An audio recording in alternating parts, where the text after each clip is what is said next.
एक तो आपका उस पर टेक अवे क्या है? बड़ी एक तफसीली हेयरिंग हुई जिसमें मुख्तलिफ इशूज यूएस और पाकिस्तान के दरमियान जो रिलेशंस हैं, पॉलिसी से लेकर, फॉरेन अफेयर्स से लेकर, और टीटीपी और इलेक्शंस और सारा, आपका टेक अवे क्या है कि कितनी सिग्निफिकेंट थी ये हेयरिंग और इसकी इम्प्लीकेशंस क्या हो सकती हैं?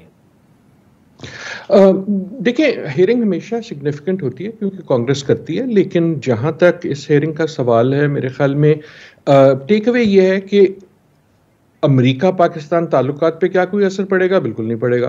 क्या हेयरिंग के सब्सटेंस में कोई बहुत बड़ी हमें सरप्राइज नजर आई? बिल्कुल नजर नहीं आई। ये हेयरिंग जो है, हम 3 दिन पहले भी अगर बात करते तो बता सकते थे कि यही बात होगी, यही सवाल होंगे, यही जवाब होंगे। सिग्निफिकेंस इसकी जो है वो अमेरिका के लिए नहीं है, पाकिस्तान के लिए। आज हर चैनल इस वक्त इस पर बात कर रहा है। मेरे ख्याल में आज ही अमेरिका का कोई चैनल इस पर बात नहीं करेगा। पाकिस्तान की, इसका मतलब ये नहीं है अहम नहीं है, लेकिन ये हमारे लिए अहम है। हमारे लिए क्यों अहम है?